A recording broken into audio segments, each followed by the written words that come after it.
with a song coming on.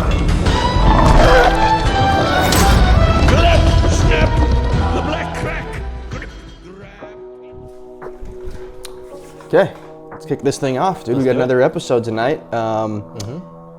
Bringing some hot new stuff. Yeah, we got some info that the new scenarios are coming out soon. So that's something we wanted to go over. Yeah, we kind of view this as something that probably could shake up the game.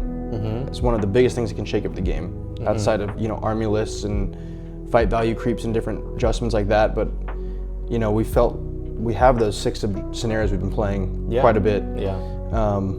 And it does kind of feel incomplete that we're missing 75% of the other ones. So we're getting all those back now. Yeah, and just in time, hopefully, for our big tournament. In June. In June, right? It's going to be cutting it close, but I think we're going to get the stuff that we need in hand before. Yeah, so we're not going to go over every scenario because there are 24 of them. That'd be a lot. Yeah. We're just going to go over the 6 new ones, the brand new ones. And then also we put together some data points that we think are interesting in terms of what you should be focusing on when you're list building for these scenarios. Yeah, so ultimately like kind of a what's changed is regarding to scenarios. And then after accounting for all those changes, where things landed. Right. Kind of percentage wise, we're hoping this could help you guys kind of see what opportunities there are out there for victory points, what weaknesses that you might want to account for in your list, so that you can be better prepared for maybe an event. And then maybe we will do a little touching on some high level, just maybe highlighting a couple things of some of the scenarios they kind of tweaked a bit that are existing. But we really aren't going to spend too much time on the existing ones. Kind of put that back on you guys to dig in there, find those little things, and then but mainly we're going to go over the big 6 new ones. Yeah. Yep. So which one do you want to start with? Let's start with Stake a Claim. So this one is an objective-based one. It has 12-inch deployment. Let's see, it's a scenario that ends on quarter. And with this one, it's 5 objectives, right? There's 3 center line ones, and then like 1 on where you start and 1 where they start, right? Yeah. So there's 1 in the center of the board, and then there's 1 center 12 inches from the edge, and then it does that on each side. Yeah. It's gonna look like an addition sign or like a cross kind of. Right? Yeah. And so this one, you're basically scoring, I think they say fortification points. Yeah. Basically, like every turn that you are near the objective and you have control over it, meaning more models, you score points every single round. Yeah. Now that's not victory points you're scoring the fortification points, and at the end of the game, you add up the number of fortification points you have, and based on that, you get either 4 victory points if you have more than your opponent. If you have twice as many, you get 8. If you have 3 times as many, you get 12. And then you have your typical 1 point for wounding general, 3 for killing, 1 for breaking, 3 for remaining unbroken. Yeah. And then at the end of the game, you also get 2 victory points if you control the most objectives. Yeah. At the very end. Okay. So this is a scenario that's really going to reward aggressive play. Yeah. Because you need to jump onto those objectives as fast as possible because they're accumulating throughout the game. And unlike this scenario to me is shouting like very much like capture and control. Whereas in capture control you can touch the objective and leave it. This one is actually you have to have more models around. So capture control will have 0 dominance factor. If you touch it with a single model versus a dominant, it doesn't matter. This one, dominant's going to come into a big play because if you guys are contesting an objective and you have the dominant guy within 3, that's going to give you the fortitude or fortification point. Yeah. So yeah, I think it'll stack up quick that way. Yeah, and you also want to be contesting everywhere because if you are uncontested, you get 2, like every round. But if you have more, but it's contested, you get 1. So if you try to kind of turtle up or focus on only 1 or 2 of them, that's not good. You need to be able to have at least 1 model contesting every single objective. Yeah. and it's also one of those. It's also kind of a new scenario in my mind, because towards the end of the game, like in every other scenario, there can be a swing, right? Like there can be a big last turn swing, and oh my gosh, I won it or I lost it on the last turn. In this scenario, if you're not aggressive in the beginning, you can count up your fortification points and be like, oh shoot, there's just no possible way for me to come back, and I've lost this game. Yep.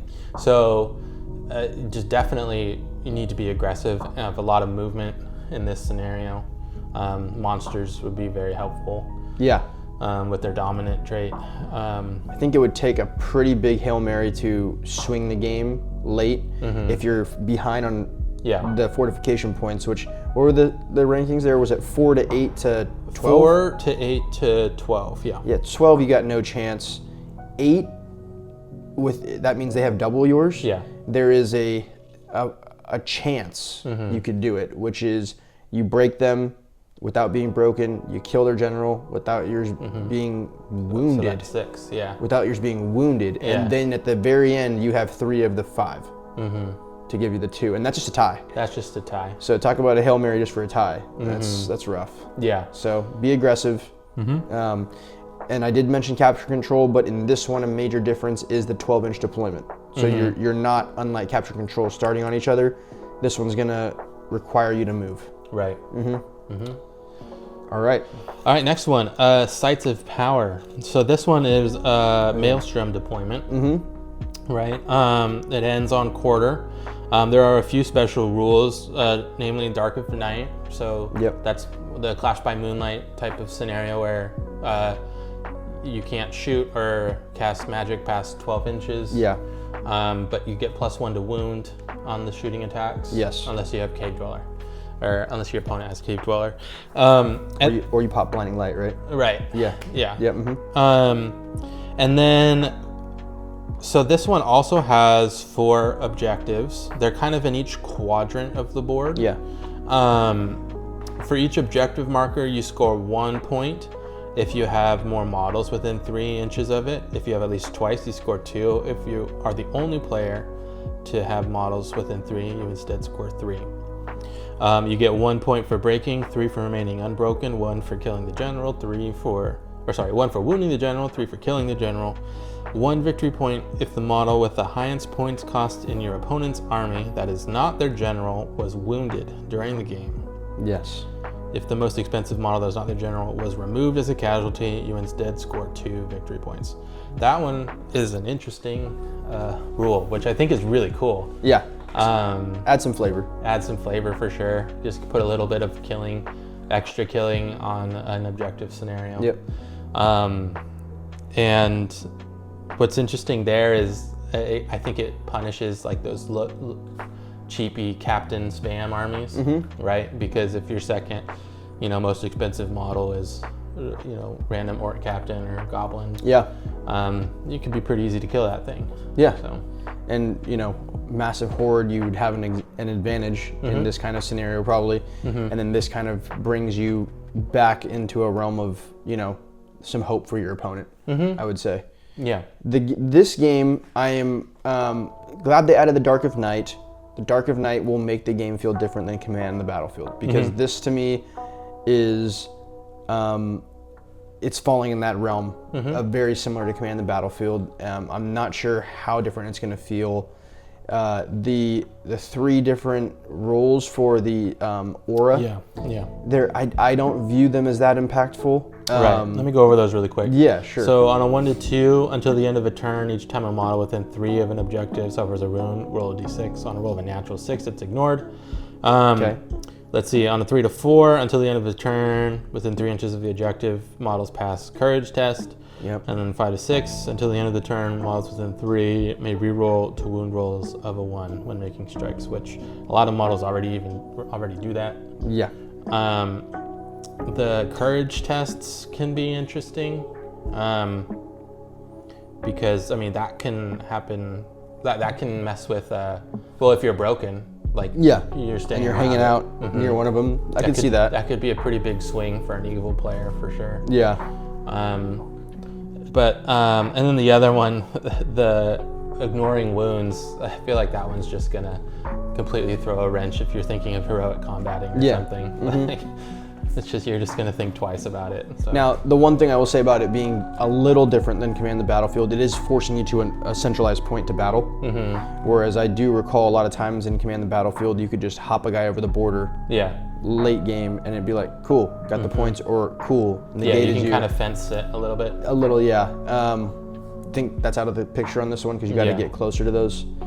So I think you'll have I think it'll feel similar, but as you finish the game or get into it, it'll have some different tactics. Yeah, for sure. I think it'll be an interesting one for sure. I wouldn't. Yeah, I think it's going to be similar to Command the Battlefield, though. Yeah. Probably the most similar scenario of the new ones, right? Something similar to what we've played before. Yeah.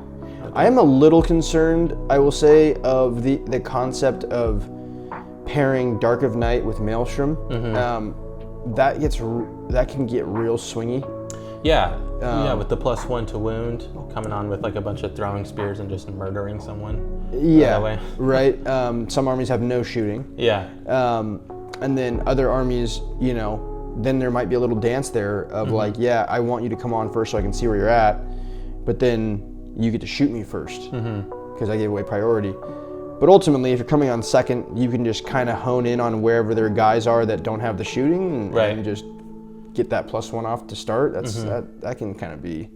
It'll be interesting for sure. It's something you got to account for when you're deploying. Yeah. If your opponent has a bunch of throwing weapons or bows. Because we haven't seen that before, right? Because I think it's heirlooms, hold ground, and what was the other one? Command the Battlefield. They were all bright as day, right? Yes, they were. Okay. Yeah. All right. The next new scenario is Treasure Hoard. This one seems pretty cool. There's a unique deployment where you deploy in a 12-inch bubble in the center of your board edge. Yeah. Right, and then there are 6 objectives. The objectives are, there's a center objective in the center of the board, 6 inches directly in front of your 12-inch bubble, right?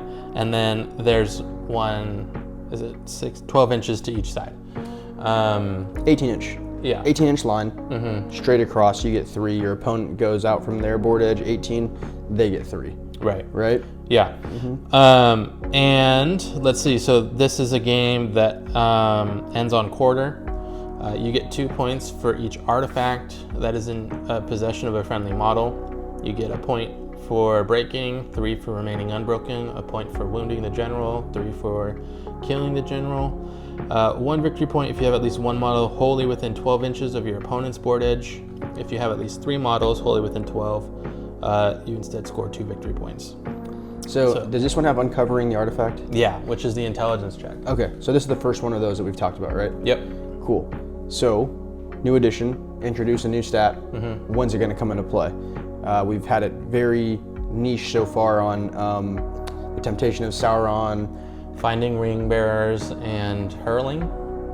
Hurling, and then I think wasn't also the Fell Light thing. Yeah. So very, very niche. If you're playing somewhere that doesn't have Angmar or playing that doesn't have the Black Gate, you're probably not seeing it much.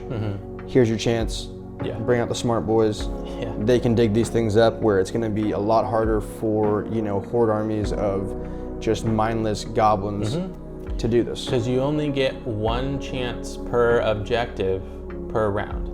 Right, so if you have 5 goblins around that thing, only 1 of them will get to check. So it definitely behooves you to send forth someone who is intelligent to try to dig up this artifact. And you can carry multiple artifacts, so you can stack them up. But again, you only have that 1 model that can test per round, and it's at the end of their move, I believe, right? End of their move, yeah. They have to end their move there, and then they will spend the rest of their move trying to dig that up. Right. I would also say that since we're talking on the intelligence thing, this will be a boon to any casters that have Fog of Disarray. They've probably been waiting for their turn to pull out this tool. They're finally going to get their chance here. I like the idea of it being a 6-inch bubble, so they can basically be within, maybe a little further but within the 6 inches of the objective that they want to cover, and then they create that bubble over it. If you have to end in base with it, then technically you're going to be in the bubble of the fog, right? That could be -1 to an 8 intelligence goblin. Now you're needing a 9. I mean, you're just good luck. Praying. Yeah. Yeah, I think we're finally going to get to see the importance of that, and which is great because it's unused as of right now. It's pretty light. It's pretty light. Intelligence in general, unless you're a monster, really hasn't come into play too much. But for these type of scenarios now, it's really important. I also think like last edition, we would see people be pretty non-committal with their hero. To take an objective, they could send any, you know, for lack of better words, goon or goblin in there to grab the thing, and then just hand it back to that hero later, and he just takes off with it, right?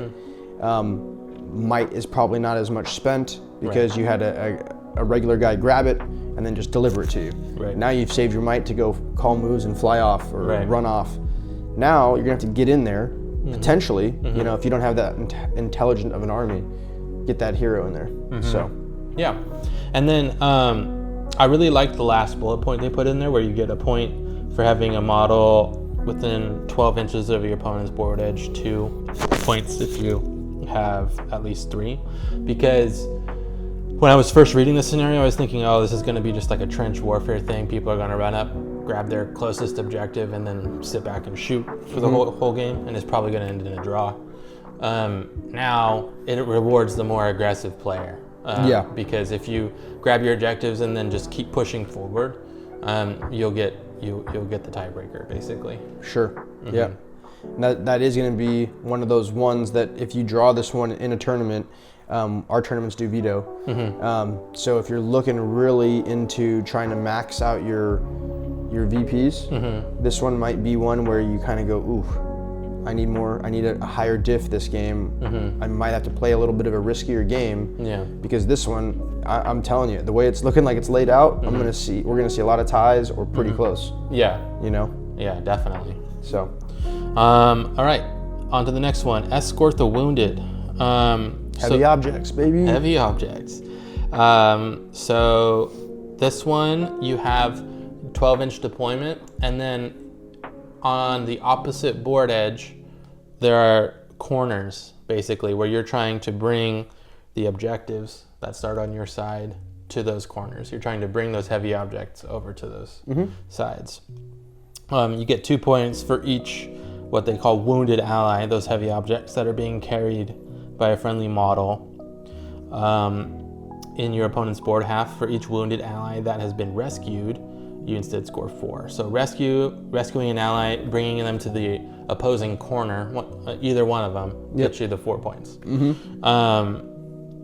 You start off, each person starts off with 3 objectives on their 12-inch deployment line that they get to try to bring across. You get a point for breaking, 3 for being unbroken, a point for killing the general, a point for wounding, 3 for killing the general, 2 points if your opponent has no banners remaining at the end of the game. So there are those banner VPs. And let's see, the sanctuaries, the areas within 12 inches of the corners that are not in the player's deployment zone are considered to be the sanctuaries. They are the places where they're trying to get their wounded allies.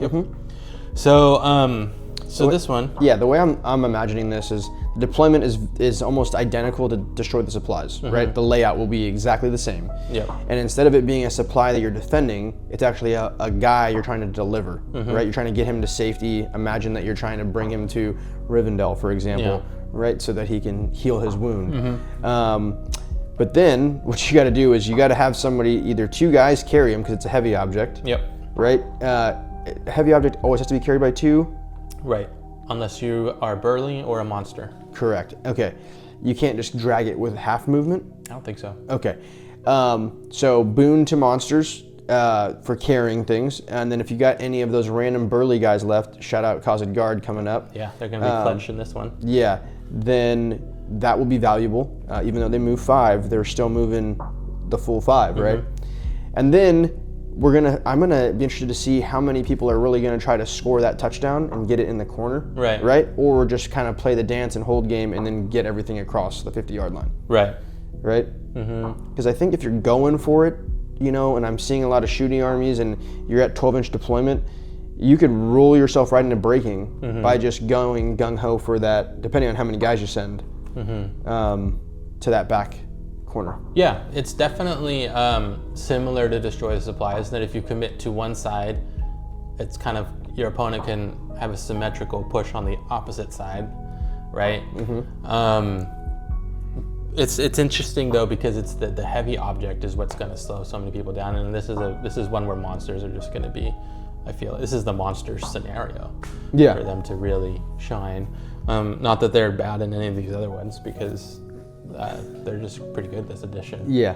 But in this scenario specifically, if you have monsters, you definitely want this scenario. If you don't have monsters and your opponent does, you want to veto this scenario. And this one is not an uncovering artifact scenario, right? So you don't need intelligence. It could be a cave troll. Yeah. Huffs this dude over his shoulder and just starts barging people as he makes his way across the board. So. Yep. And then the other thing that I was going to say is there's an aspect of this of delivering. So let's say the burly guy gets you to halfway. Your opponent can't grab your wounded guy and bring him anywhere. So if you just get him across half, then late game you could cover that objective with just 2 guys or 1 even, or I don't know, but just say that I have it, right? And then you're in possession in the opponent's half, right? Yeah, you just have to have it being carried on your opponent's board half. Yeah. Okay, all right. Yeah, but yeah, that's important because it does say that your opponent can't touch yours, right? And you can't touch your opponent. So once it's across, like, it's across. You just have to make sure that you have someone carrying it at the end, pretty much. Yeah. Yeah.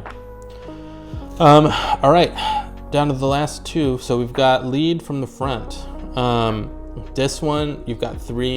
Did that last one have anything like the very last? It had. So I was trying to do the math, right? Isn't it 4, 4, 4, which would get us 12? Break, general, and then is there a 2-point thing at the end? Yeah, it's the banners. Yeah. Bring it or not. There you go. Yeah.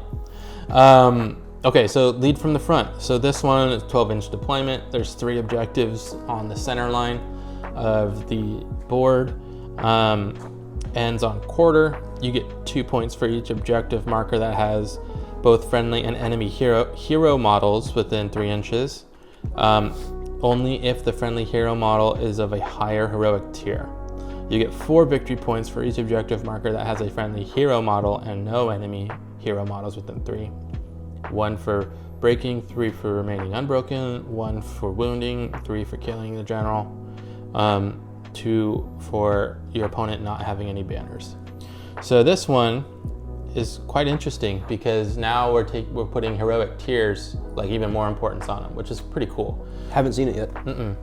And there are 3 objectives, right? So if you only have 1 big hero and then a couple of fortitudes or even minor heroes, like that, you can spread them out. But if your opponent has like 3 or 4 valor heroes, then they can contest those other ones. So it's really interesting how that's going to balance out. Oh, I think this is going to be fun. Yeah. This is like very creative. I think it's very different than any of the other ones we've seen because you are going to end up going combat-y. This is going to get pretty fighty in there. But then you're going to start off and you're going to kind of like line your heroes up against theirs, and you're going to be like, wow, okay, I only have 1 hero of legend. He only has 1 hero of legend. It's like, do I send them at each other, or do I go for like okay, well, I'm locking down this other one, right?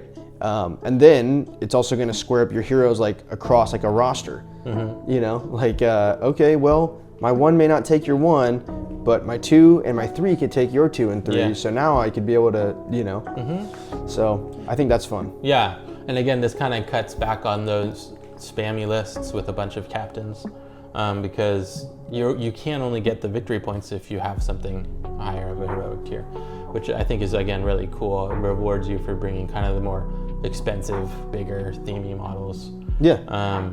And named heroes, right? Yeah. Yeah, and it does have the special rule, a time of heroes, which is new. So that one, basically, if you kill an opposing hero, one of your heroes in that fight regains a point of might. And I think we had it before, but they adjusted it because maybe it was in one of the fighty ones last edition, but it also had some sort of caveat about like multi-wound models. That's gone. So it's just hero dies, some hero in that combat gets rewarded. Trying to think if there's anything else. Well, yeah, we have our banner again that pops up.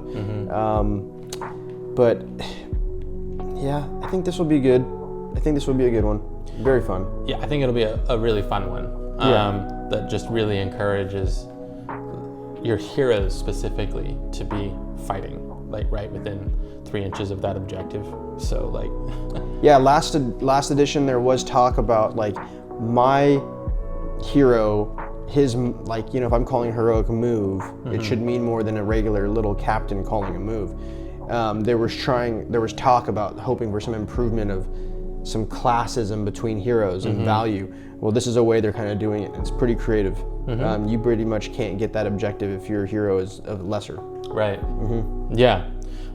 Super fun scenario. Again, I think I'm gonna like this one a lot. I will say this as a with the way that army lists are broken out now, it's very, very important that you know what level your hero is in that list because it varies an absolute ton. Yeah. Ring wraiths, I noticed people just go, oh, they're fortitude. Not always. Sometimes they're valor. So go and look into that on your opponent's side as well as your own when you're building your list, and then when you're laying out your opponent, you know, reviewing their list before the game.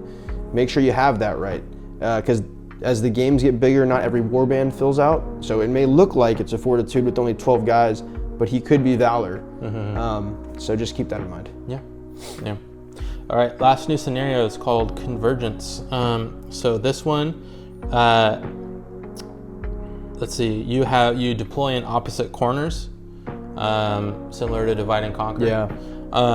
And you have 4 objectives on the board, not one in the center, but one 12 inches north, south, east, west of the center. You score 1 victory point for each heirloom that's being held by a friendly model. For each heirloom that's being held within 6 inches of the center of the battlefield, you get 3 victory points. Okay. You get 2 victory points if you have more models within 6 inches of the center of the battlefield. 1 for breaking, 3 for remaining unbroken, 1 for wounding, 3 for killing the general. And then these ones have the heirlooms of power. So for heirlooms, those require an intelligence test, right? Yep. And then a hero can carry multiple, not a warrior, right? Yeah, I'm actually not 100% certain that the heirloom ones require intelligence. Oh, they don't? I don't think so. Okay. You can double check that, but then I'm pretty certain it's the uncovering artifact ones that have that. So I think this one is just you grab it, but then you're at the risk of rolling the 1. Yeah, for each one you're carrying, you roll a d6, and on a 1, you're basically transfixed for that round. Correct. There's also a caveat that as a warrior you can only carry 1. A hero you can carry multiple, but then you roll multiple dice for that transfixing. You don't want that one. Yeah. But then, so there's no objective in the center, but all of these heirlooms that are scattered on the board, they're gonna end up in the center at the end of the game because that's how you score the points. Yeah. So again, this is one that's really pushing, like, you gotta get in the middle. You gotta bring those heirlooms with you to the middle. And I think this is a scenario that rewards big heroes, big monsters that can hold them. Because again, like at the end of the game, you only get the points if you're carrying it. Yep. You know, if you, because we have to get so close to the center of the board. If it's just a little goblin or a wild man, like they might die and you will lose all of your victory points. Yeah. Late game, heroic combat, into that. Yeah. Kill it. Yep. I get the objective, swing the whole game. Yeah. Right. Yeah, and they're gonna have to end up in the middle to get the points. So yeah. This is just gonna end up in a big mosh pit right in the center. Yeah. With who has what. Right. Yeah. Yeah. It'll be pretty fun. It's gonna turn out to be a big slugfest, I think. Yeah. with that deployment style, I am going to be curious to see how fast people can get there. Like if you have enough speed in your list to get and grab those things. Yeah. And then once again, center up on the middle of the board. Yeah. Yeah, because you also get points for having more models in the center. Yeah. So dominant will come into play again. Yeah. Yeah, that's kind of one of the main themes I'm seeing with these scenarios is monsters seem to be like pretty heavily favored.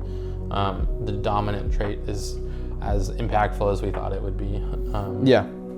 It's just some monsters are more intelligent than others, so there might be some drawbacks there. Yeah. But maybe they're kind of encouraging the monster, minimize the horde. Yeah. Right. Well, I love it because last edition monsters were just not that great. Yeah. So, is it too big of a pendulum swing? I don't think so. I think monsters are supposed to be good for the points that you're paying for them. Yeah. But I think I think these scenarios all sound super fun to me. I'm really excited. I haven't tried any of them out yet. I'm excited to try them out. Yeah. I think the drum is going to come into big play here. Like, Yeah. I'm just imagining that Mordor drum drumming. Yeah, with how much movement these are. You know, a lot of these, I think these new ones, I didn't hear too many that were 24-inch deployment. I don't think there was one. No. I think they were all 12, and then there was a Maelstrom, and then there was, they have unique deployments, right? There's the divide and conquer type of deployment. There's the 12-inch bubble in the center deployment. Yep. There's a Maelstrom deployment, and then I think there are 3 12-inch deployments. Right. So, movement. Oh, yeah, lots of movement. Okay. There was some that I wanted to touch on before we get into the data. Some high-level ones that I thought they did a great job making some adjustments. Maybe they heard some community feedback.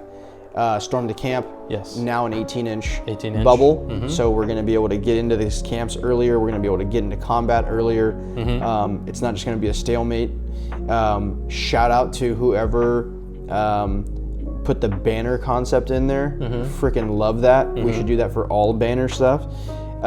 If you get the banner into the campsite and have it, right into the camp. If you control the camp and you have a banner in there, extra VPs. Yep. Right. So not just hiding your banner and going prone behind a rock, but actually getting it somewhere to obtain those points is such a better dynamic, in my opinion. So props to the writers for that one. Were there any other ones that you wanted to highlight, you saw? Yeah, Storm the Camp was huge because I feel like that was naturally one that no one wanted to play. And that wasn't the only change they made. Like, you get more points for just having models in there, for having a hero in there. Yeah. You know, all that type of stuff. And the 18-inch, deployment as opposed to 12. Like, it made that scenario, I think, playable and much more interesting. Let's see. The other one was heirlooms. I think seems like a really fun scenario now. Yep. They did what would you call that? They kind of did a formatted layout for where the heirlooms will be, and then it's predetermined before the game which one is the heirloom. Yeah. Which, as a TO, good luck. But, yeah, it's kind of like a hexagon, like around the center. Yeah. Basically. So, but it was a conversation in the previous one that's like, as I'm uncovering these, I should be getting closer to knowing which one it is, not just still leaving it up to a 6. A random chance. Yeah. And then they also gave a buff for actually being the aggressor, because you get points for just uncovering. Yep. I believe. So that's a great change from a game that was feeling very much catty, right, and stalematey. Now you kind of added that in. Yeah. Those were like the main ones. I think I had one or two more. I think the other one was Seize the Prize. So it's not Seize the Prize anymore, it's Seize the Prizes. Right. So it doesn't feel so swingy, one and done, like very early on in the game, because there's still 2 other ones. If you overcommit to 1, then it can leave you exposed for 2. There's a lot more gamesmanship and strategy, in my opinion, for that. And it's not so much of, oh, well, I brought this one model that's 35 points, and oh, you didn't, I win, right? And that can kind of feel a type of way. Right. So, yeah, we'll leave it at that. We'll leave it at that. Those 3 stood out to me as new adjustments. You guys go ahead and, once you get your match play guide, look in there, overview the existing scenarios as well as these new ones we talked about, and then you guys can kind of see how we came up with these data points. Okay? Yeah. Let's get on those. All right, so starting off with deployment, I feel like this is just such a, more than ever have I realized how important this is, right? Yes. With the 6 objective scenarios we've had so far, the 6 scenarios, man, it's really opened my eyes to like how much scenarios can dictate what armies are good and which ones are not, which ones struggle, which ones are, but then also list building. Oh my gosh, these 6, I pretty much have to bring a drum. Right?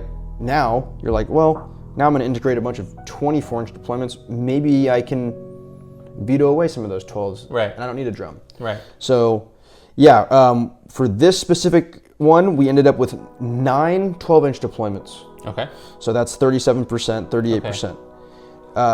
24-inch deployments was 7. I included retrieval in this one. You could. It's like the diagonal. Yeah. Yeah. You could say that's more in the unique category, but I still felt it hit the idea of it could be a turn 1 engagement scenario. Yeah. Turn 1, you could be charging. Very possible.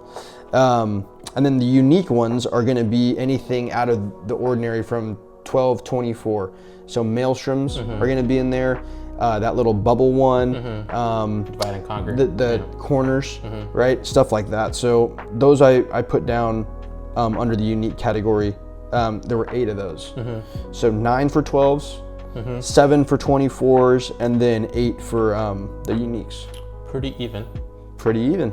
Yeah, I feel like they thought about that one, and I appreciate the balance there. Yeah. Because people will hate on Maelstrom, and I think it's such a valuable aspect to the game because a lot of armies and different ones will value being all stuck together. Yeah. Right? Okay, cool. This is an ally. We get all these buffs from being near each other. Well, that's convenient. I have no buffs for being near each other, and I have a lot of value in spreading out. Right. This kind of creates some balance there, right? Right. Yeah, and so specifically based off of deployment, looking at it, I don't know if there is a specific army archetype that is better just going off of deployment, right? Which I think is a good thing. Yeah. Right? Like you said, you mobile, wanting to spread out, like you'd like those Maelstrom ones, but maybe you don't really want those 24-inch ones. Right. So I think like that's really good that if I do play one that wants to get in combat right away, like I have, it's almost 33% across the board. Yeah. 978, which I think is really good. And then also something to think of there on the shooting side, right? So now if you were playing in those existing scenarios with the 6, and you were having a lot of fun shooting, or you were finding favorable matchups because you had the further distance deployment. Right. Now you're living in a pretty good, you might be living in a different reality. Right. Right. More domination style ones where it's like, boom, they're on you right away. Yeah, or Maelstrom, which which you don't necessarily like, depending on the outcome. But sure. Yeah. Yeah. Okay, so moving on from deployment, you have anything more there? Nope. Cool. We'll move into the game ending or end game requirements. This is simply broken down into 2 things, right? Either the game ends on that broken, rolling like a 1 or a 2, where technically the game can go on forever. And then the other one is quartered, where it's going to end on that 25 number. Right. What I've noticed there is the biggest difference between those 2 is sometimes there are scenarios where if it's quartered, you can kind of get to those objectives or check the boxes you need, and then kind of send your guys in for the fodder to get to the end of the game, right? Secure the victory, right? Broken, you're not certain, right? Right. That 1 or 2 has to come. So broken, we're looking at 8. Right. So 1/3, and then quartered, we're looking at 16, so 2/3. Right. And I think for me that might inform the importance of courage, because if games aren't ending until quartered, when if you're playing evil, that is kind of good, because there's it ends when you're quartered. Whereas if it's the 1 to 2 for breaking, like your guys might just run away by the end of the game, because if you keep rolling and the game keeps going, you could just run away off the board. For sure. Yeah, the longer that game goes, and you might even have heroes running off, right? So, okay, everyone's favorite. We'll move on to banner VPs. Yeah. Okay, so this one, I've categorized into 2 columns here, which is a max of 2 VPs. Hey, that's fine, right? That's not that bad. But there's 7 of those, and that's pretty abundant, in my opinion. Remember, last edition we only had 3 scenarios that had banner VPs, and that's 3 of, was it 18? 3 of 18, and they were maxed at 2 points out of 12. Now we're looking at, it's up to 20 points, but 7 of them, so now we're at a quantity thing, have 2. And then the other 4, other 4 scenarios have more than 2, right? And so the way I came up with that is they can either do the double thing where it's a total of 4, right? Or there was that Storm the Camp one I factored in where you can get 3 points for the hero banner. Right. So I did account for that one. Right. So the ones that could be more, you give points for having more banners than the opponent, right? And then also if your opponent doesn't have a banner, like that's how you get right. more than 2. So what you said for 7 for 2, right? And then the other one is 4. Yeah, which is 16%. So about 46%, 45% of them give you banner VPs. We're not at 12, so we're not at half 50%. We're just shy. And that's a pretty big change. Yeah, that's huge. For simply just having a banner that is screaming in a house, laying down prone. So with the exception of the Storm the Camp one you noted, right? Yeah. And that's probably, if I was going to pick a gripe, that I think that'd be a lot of people's gripe. It was just like the banners VPs seem kind of, I don't know, lazy, like they're just thrown in there as a extra thing, because it's, it doesn't make sense that a banner at the back of the board is scoring victory points. No, and I'll just say this: where did 20 points come from? Right, like I'm a big sports guy, so sometimes my buddies would be like, "Hey, who are the top 5 of this?" And I'm like, "Who needs? Why does it need to be 5? Like, there's clearly only 4 good guys, right? If you really only had 18 good ideas to get VPs, then just make them 18. But to just throw that extra 2 in there, just to say, hey, because you have a banner. If you're more of a casual player, it's probably fine. But you will see if you're going to an event and you're playing for a tournament and you're trying to win, you will see people be a lot more cagey and gamey with their banner, because it changes the whole dynamic of the game to tell me straight up, I'm up by 2-0. If this game just stops right here and nothing happens, I win, right? Yeah. And it's worth more to that player to keep the banner safe than to use it the way that it's supposed to be used. Yeah. Right.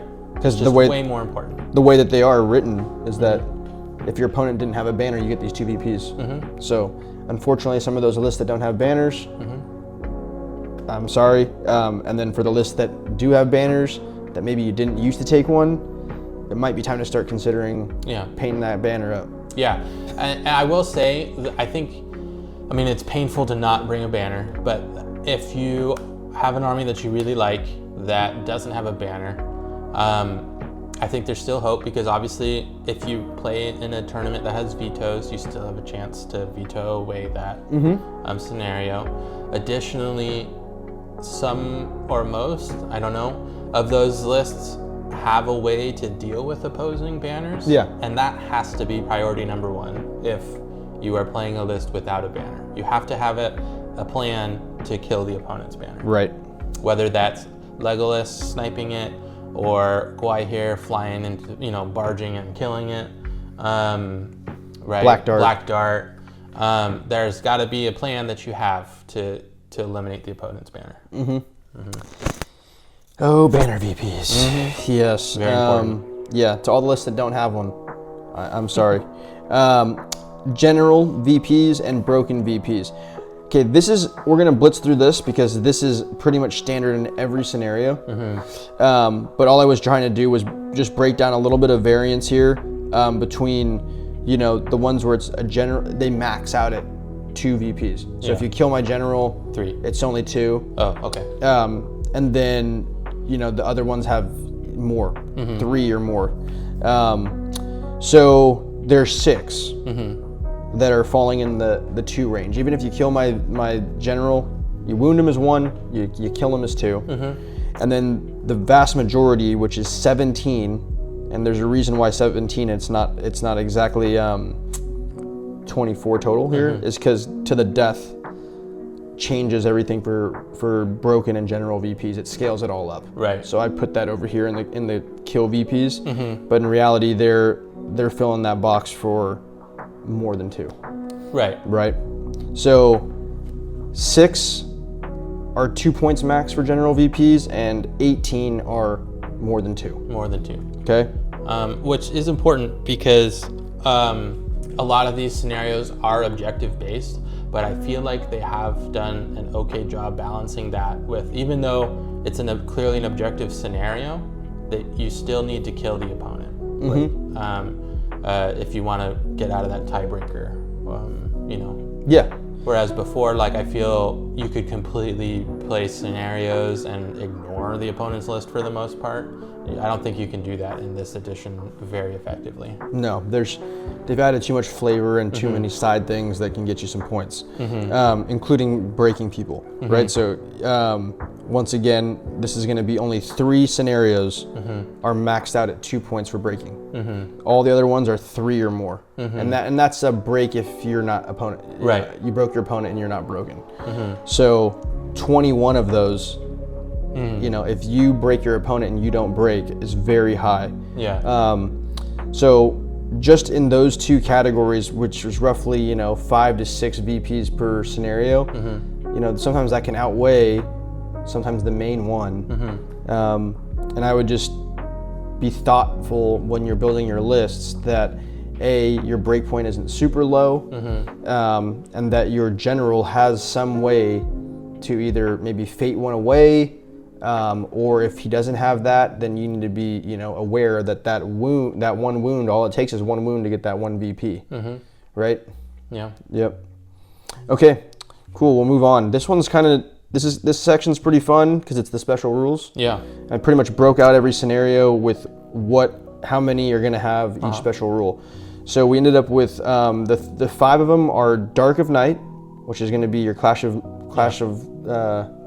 by Moonlight, A Time of Heroes, Uncovering Artifacts, Heirlooms of Power, and Maelstrom of Battle. Okay. Those are the 5 special rules that are written out. We have 3 for Dark of Night. We have 3 for A Time of Heroes. Okay. We have 2 for Uncovering Artifacts. We have 2 for Heirloom of Power. And then we have 4 for Maelstrom of Battle. Okay. So the Maelstrom of Battle scaling, love it. They added 1 more. It stayed right in alignment with where it was previous edition. Yep. Right, which is 25, or what is the percentage here? 16.7%? Yeah. Okay. And I think that's where it was at last edition, because it had 3 out of 18. Yep. And then, any of those standing out to you or anything like that? Not too much. I mean, Dark of Night going from 1 out of 18 to 3 out of 24 is interesting. Because I think it benefits ranged armies. I mean, yes, it limits your actual range to 12, but getting +1 to wound is pretty huge. I mean, and if you happen to have throwing weapons, great. Yeah, great. I think that one is probably the one that stands out to me most. And yeah, the other ones, I mean, it's cool to sprinkle them in there to see like how many of them have special rules. Right. Quite a variety. Yeah. Uncovering Artifacts, that's 2 with intelligence, right? The Heirloom of Power, that's going to be the transfixing ones. Yeah. So they did add 1 more of those to from Heirloom of Ages Past. They added 1 more. Both of one of the Uncovering Artifacts ones is new, Treasure Hoard. One of them was adjusting Seize the Prize to that. Right. Time of Heroes, I like that rule. They kind of dumbed it down a little without the monster thing, but it's still out there. There's 3 of them: Lords, Contest, and Lead from the Front. Yeah. Okay. So now we'll move on to to objects. So this is just for just to be aware of how many scenarios have objects. This could come into play when you're looking at, is it Expert Rider? Yeah. Right, so you can be on a cav and pick this up. Yep. For the heavy object one, you're gonna wanna be aware of that for having a monster or knowing that you're gonna have to allocate 2 guys to it, or burly. Yeah. Right. And specifically not a cavalry model. Yeah. So there's 5 light object ones, which is heirlooms, retrieval, seize the prizes, treasure hoard, and convergence. Okay. And then there's the 1 heavy object one, which is escort the wounded. So there's some army bonuses that have been waiting to be unleashed regarding this. Small, minor, maybe not all of them are army bonuses. Some of them, didn't you say Nori? Special rule with that? Yeah, Nori can reroll wound rolls when he's carrying an object. I know, like Bilbo in Lake Town, when he's invisible, he can, if he moves through an enemy who's carrying an objective, he steals it. Pretty cool. Yeah, so there's like kind of weird random rules that are specifically interacting with carrying objects, which is pretty cool. Yeah. Yeah. And also, may not be something that your opponent's hyper aware of, because these are all brand new. We haven't practiced any of these yet. All these ones I just listed off are in the new batch. Yeah. So it'll be fun for them to finally get to utilize something that they may or may not have been paying for in their profile. Right. Or an army bonus that they haven't been able to tap into. Yeah, so for sure. Be aware of it, because it could. They may not even maliciously mean it as an I gotcha. No, yeah. I mean, I'm gonna forget to say, oh yeah, by the way, Nori can reroll wounds now. Like, it's such a random thing that hasn't come up in any of my games yet. Yeah, but then once he's punching that guy with the objective, he will be re-rolling those wounds. So, all right, so this next one is objective scoring. Different than objects. We're talking about objective scoring, and the vast majority of these are gonna be linked. And if it's an objective type one, probably gonna have a factor of dominance. There is some sprinkled in here that don't align, and I'll go over those, but there's a lot, okay? So 14 of the 24 total, right, are gonna have objective or dominant factorings into the VP scoring to some degree. The ones that didn't really align perfectly were like a capture and control. It is objective based, but since you have to tag it, there's no dominance value in that scenario, right? On the flip side, heirlooms of ages past does have some weird dominant caveat, because like if an objective's down, or I think it was like the heirloom at the end, whoever has more models near it, bingo, domino trigger, or dominance triggers, right? So I was gonna ask you, if you recall, does dominance impact recon? It does. Okay, well, shout out to my error. We'll make sure we get that corrected, but that wasn't on there, so now we've got 15 for the dominant side. So I mean, that, of all these things we've charted, probably one of the higher ones on there. Yeah, objectives and dominance. It's fun that they are kind of even, because like objective based, obviously that rewards the Hoard army. Dominance, like having the big monster next to it, rewards maybe a smaller army, but with bigger models. Right. So I mean, and there are a few armies where you can get pretty decent numbers with a couple of the dominant monsters or heroes. But I kind of like how it's pretty evenly distributed, rewarding both big heroes, big monsters, and Hoard armies. Yeah. Yeah, I like that too. And it's quite a range in here, right? Some of these are going to scale up to like getting you 12 to 14 points in one scenario. And some of these are just going to be like one last little throw in, right? Like I put on there, destroy the supplies has a dominant factor, because if you don't destroy that one supply, if you have more models, then So some of these might be a little niche, but they still find a way for your special rule to trigger. So that's why I was accounting for it. Right. This last category is one I kind of feel that has a kind of a community thought that there's not enough of it. Like killing. And I kind of think that at 9 here, it does show that there's quite a bit of ways to get VPs from kills. Right. And these to me, I wrote down as outside of breaking. Yeah. Or the general. Or the general. Yeah. Right? So we're talking about extra stuff. Some of those flavorful ones we talked about earlier where it's the highest point model that's not your general. Yeah. 2 VPs for that. Right. 1 or 2 VPs for that. It's just a nice way to sprinkle that in. Were there other ones that you were imagining that kind of hit that category? Were there ones you were recalling? I mean, well, obviously like Contest of Champions, Lord of Battle, To the Death, you know, just because you're also counting how many heroes you kill.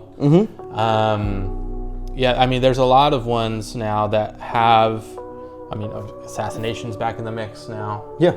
Fog, which was there. There's just a lot of, not a lot, but I think enough of a effort or a emphasis put on killing models or specific models that rewards you beyond just the normal break and general wounding. Correct. Yeah. Yeah.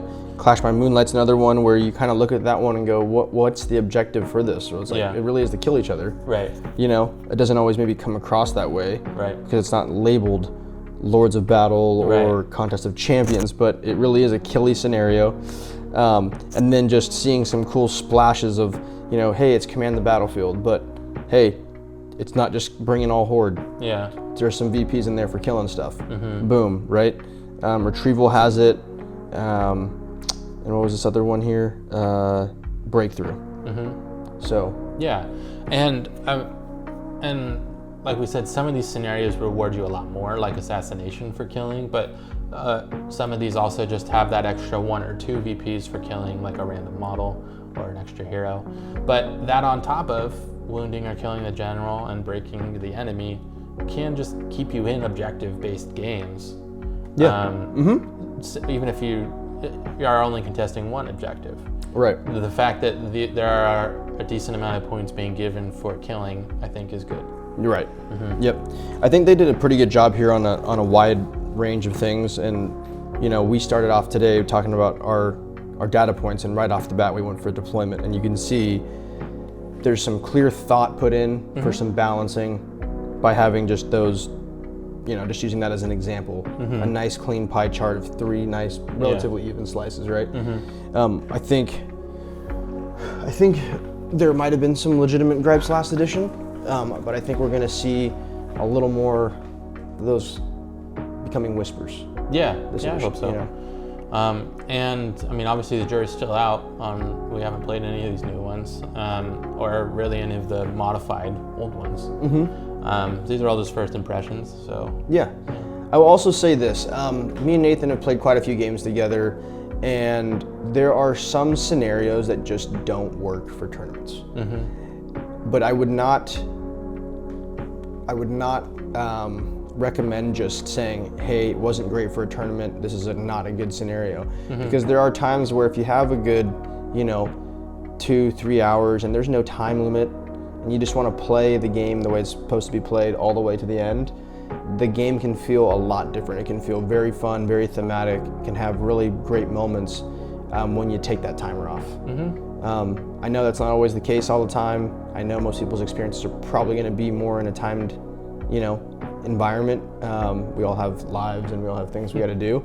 But sometimes when you have the chance, you know, give that scenario, maybe one of those ones you may have a weird feeling about, and just try playing it all the way out and seeing how that feels.